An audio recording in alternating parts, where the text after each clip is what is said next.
that day there was a term I used which came from my local dialect. Who can remind me of that term? There was one word that I used. It's an Igbo word, but it's not a general Igbo word. It is a word that is peculiar. You know, in our different settings, we have the central generally understood languages and dialects, but when you go deep down, I use the term Gamoweaka. Gamoweaka is a concept that came from a presentation by the President General of my town union when we gathered for our annual town union meeting on the 26th of December. We do that every year. And so there was this report that our neighbors were encroaching in the lands of our people that were at the border. And they went to report to the Igwe.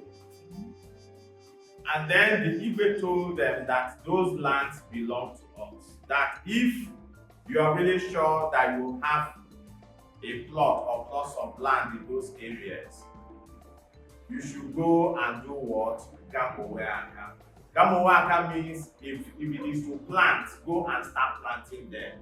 If you want to build, go and start building there. That in the process of doing that, if anybody now comes and challenges you, you can now bring it to the community.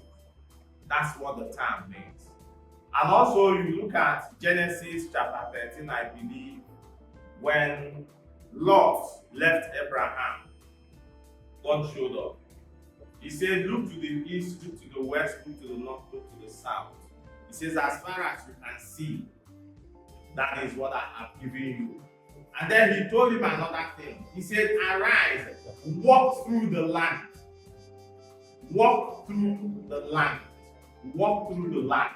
In other words, begin to interact with those promises, those things that you have seen. Begin to interact with it.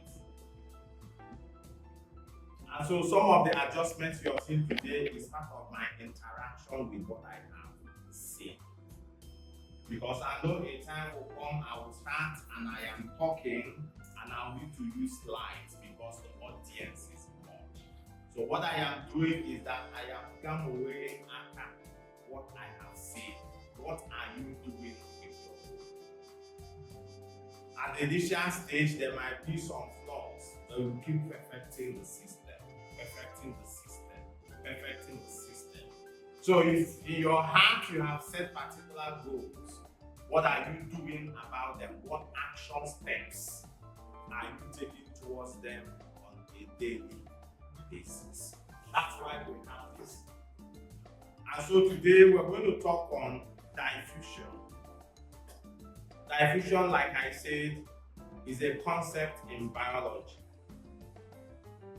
And I'm going to read the meaning.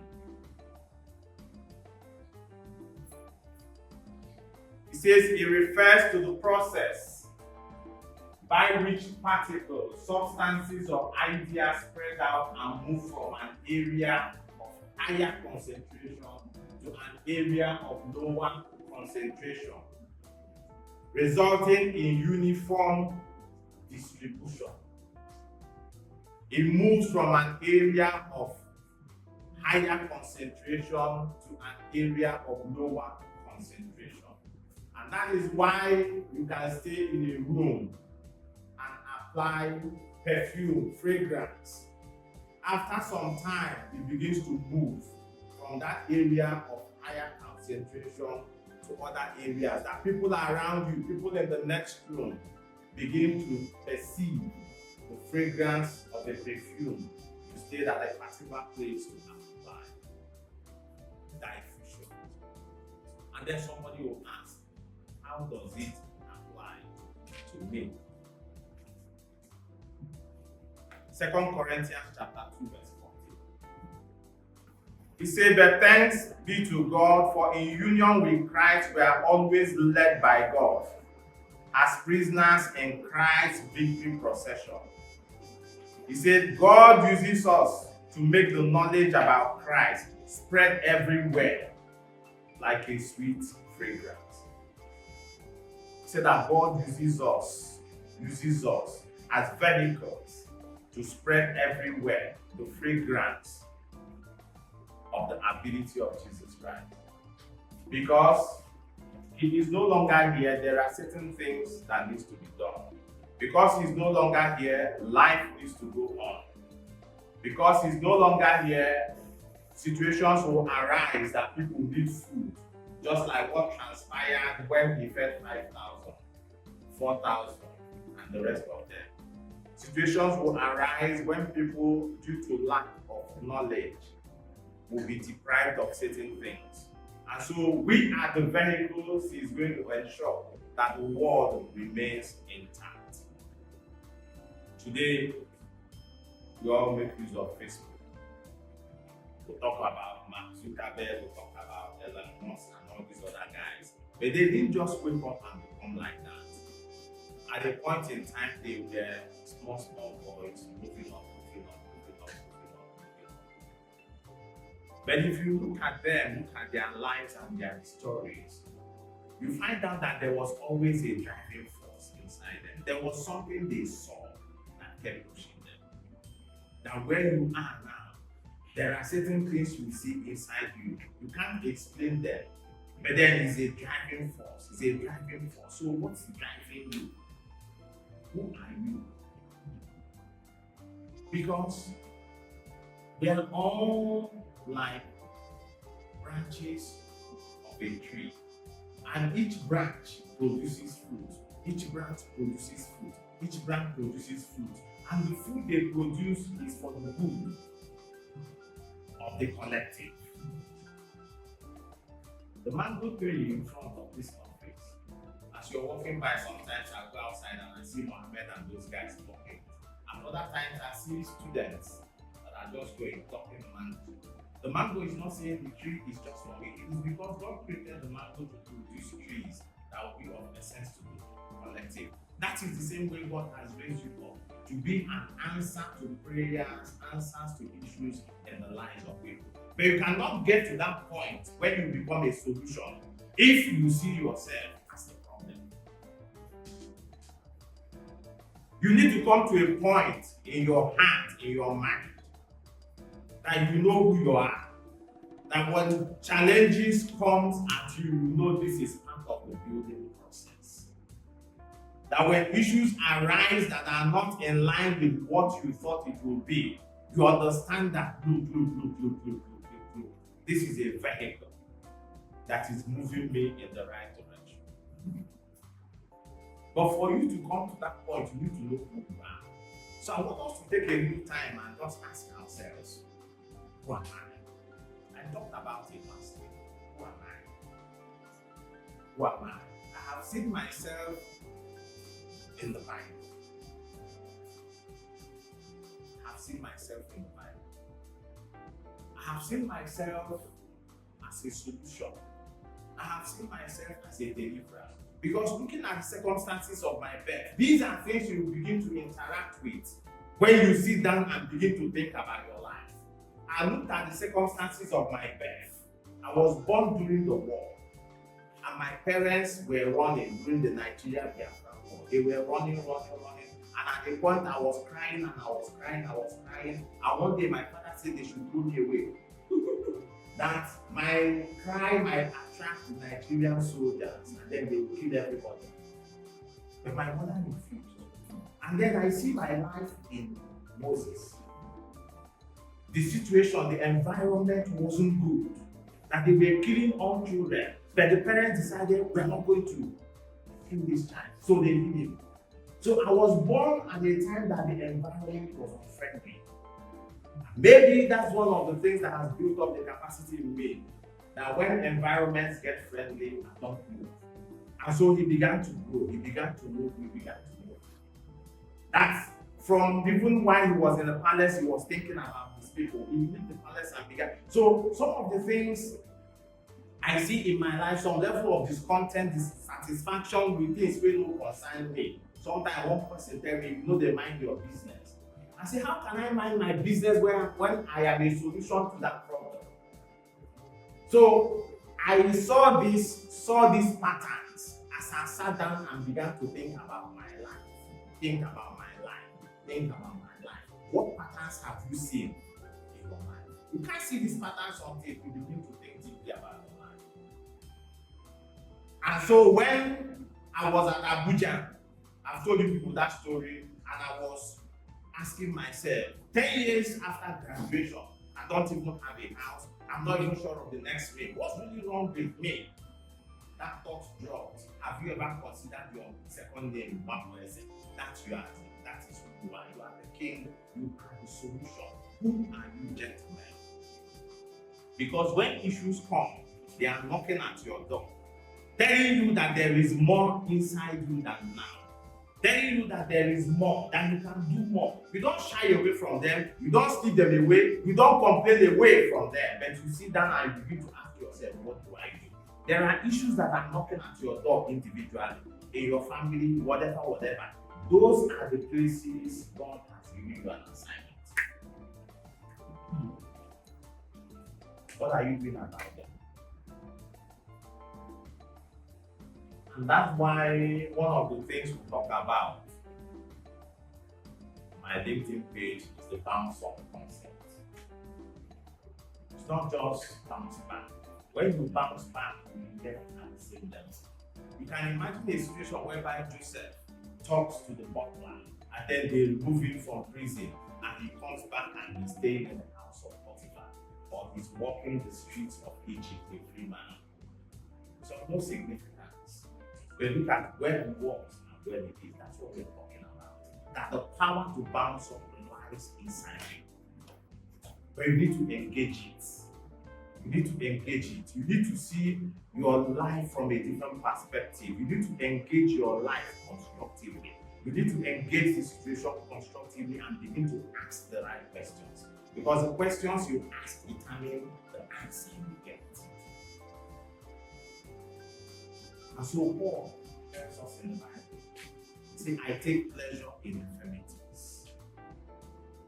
He said, I rejoice in necessities.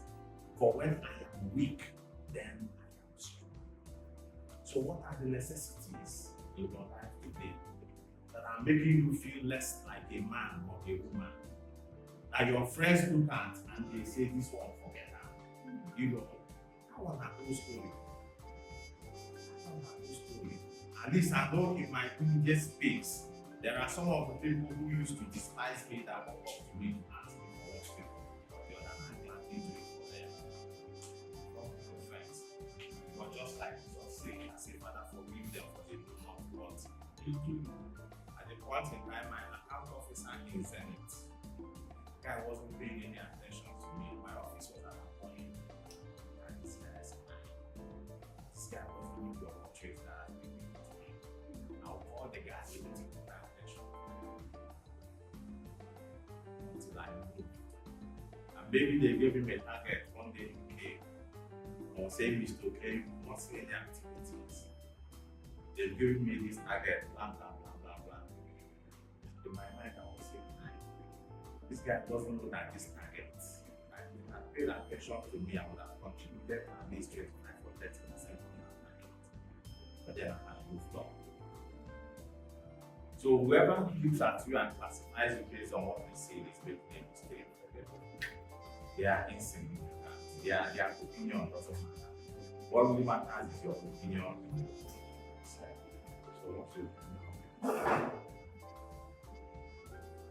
And so we stay in an environment where opportunities abound. Then how do you identify these opportunities? How do you identify these opportunities? How do you identify these opportunities? Go back. Calm down. Yes.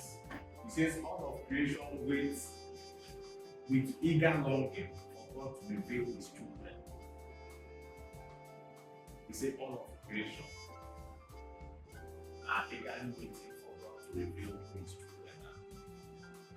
Just like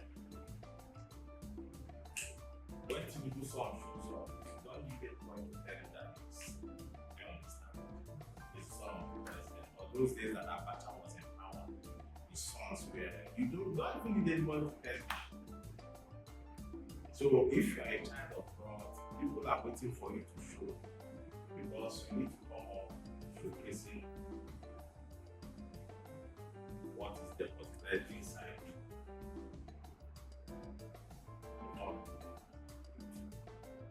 Yeah. And so diffusion, significant, powerful, lasting, far-reaching event. And why did I bring these features? It is because when you show up, the impact will be significant. Your productivity, what comes out of you, will be significant. It's going to be powerful in the sense that people have not expected to see that kind of thing come out of you. Not only that, it's going to affect people that are beyond even your immediate space. It's going to be lasting. It's going to have a far-reaching effect.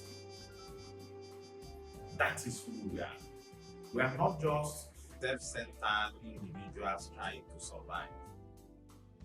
We are work in progress. There's a bigger picture. And we look at the bigger picture. And that's why the Bible in 2 Corinthians 3 verse 8 says, we with an open face behold as in a mirror the glory of the Lord, and we are transformed into the same image, little by little, even by the Spirit of God. I use that word little by little so I can understand it. And what does it mean is that you have an image you're looking at. There's something you're looking at.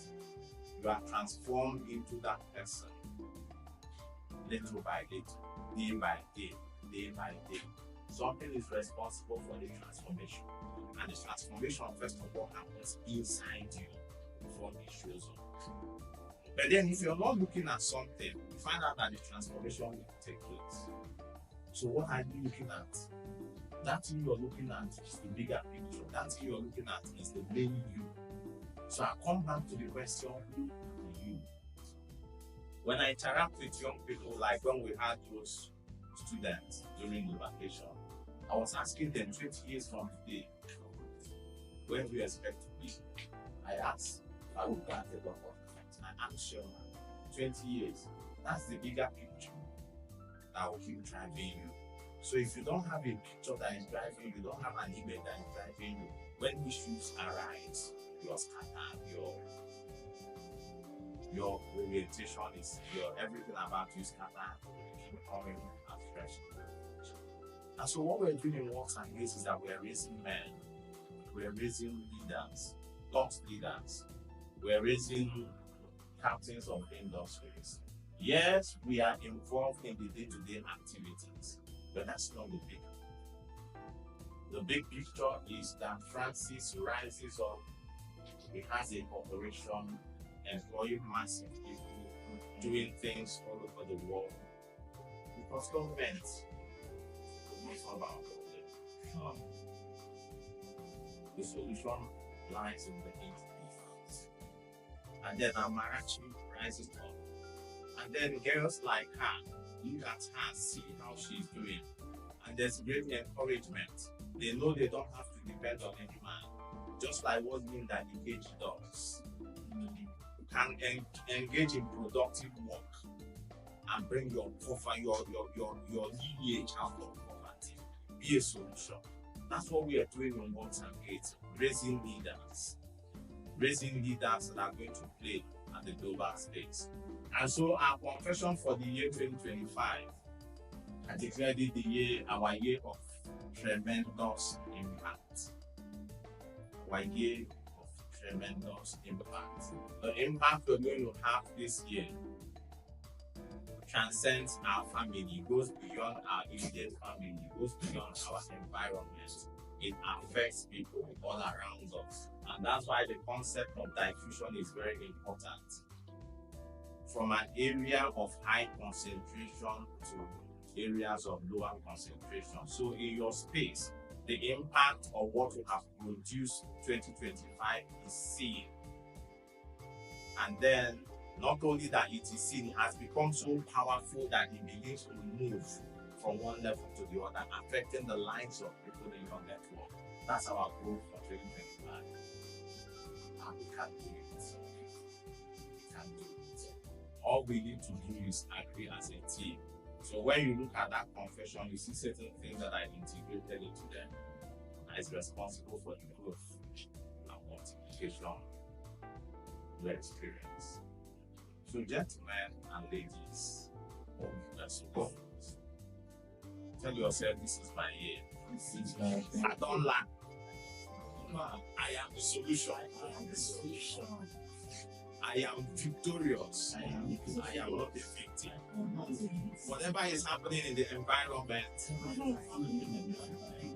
is an opportunity for me to show what I am made of. Because greater things lie inside me. I am an unstoppable force on this earth. Through me, children go to school. Through me, people are going to access good medical. Through me, people are going to live in comfortable houses. The environment is going to feel my impact. My community will feel my impact. In their closets, they will be thanking God that somebody like me was born in their midst. That is who we are, gentlemen. That is who we are, gentlemen. Let me tell you, anybody that comes in contact with you should be happy he met you. Any man or woman that comes in contact with you should be happy he met you. When leaving you, he should have something tangible as proof that I have met a man of substance. Every man that comes in contact with you should be happy he met you. Because you're a solution. You're a solution. We're a solution provider, gentlemen. So when I look at this place, but that is not the big picture. It's work in progress. I've told you how we started here. We're sitting on paint containers. Yes, we're sitting on paint containers. Myself, Chiedu, and Ken. The fan that we were using was one table fan that I abandoned in my store. It doesn't rotate, so it blows me a little. I'll shift it. It blows Chiedu. I'll shift it. It blows Ken. No chair, no table. But over a period of time, that's not who we are. So if somebody has seen me at that point and classified me that this is who I am, that's why I'm telling you, the person was making a great mistake. The person doesn't really know me. He's judging me based on what he is seeing, based on the circumstance. And the same thing applies to you. People can judge you, they are free. But it's how are you judging yourself? Because now you are the principal actor. And Omo, actor not they die for film. Actor not they die. No matter what an actor goes through, at the end of the day, you see the actor emerging victorious. So we are the main actors. We are the main actors, gentlemen. So let's rise up and take this nation. Let's rise up and take this nation. Let's rise up and take these nations. There are hospitals to be built. There are schools to be built. There are roads to be built. Let's rise up. Let's rise up. You see, when people are in a comfortable place, it kills productivity. It kills innovation. Because everything they need is there. And I believe that was what Moses felt. In the palace, he had everything. But he knew there was much more inside him. And that was why he kept moving from the place of abundance to where the Israelites were. He knew there was something inside him. There's something inside you that keeps you awake at the middle of the night. But when you want to tackle it, environment takes you down where the money will come from. Forget the money. Come away and that dream. Begin to interact with it. Begin to interact with it. Interact with it in your mind. Build up a confession around it, and every day, every morning, every night, you're declaring it. You're like a farmer that is planting seeds in the soil. Over a period of time, the seed begins to draw nutrients, draw relationships, and it causes it to grow. So, unless you don't know yourself, any of my way I see 20 years down the line, then overabundant. You know what is overabundant? That life is management. I know that person is a hearer of the word and not a doer. Because where the manifestations come is when you rise up and begin to do. When you rise up and begin to do. But when you're just hearing, you're doing, no. Can you imagine what would have happened? There wouldn't have been a Facebook if they haven't a reason to work on it. You can't tell me they didn't have challenges. They have and they still do. And they are resolving the matter. So whatever it is, in your closet, in your space, begin to interact with it. In your mind, interact with it.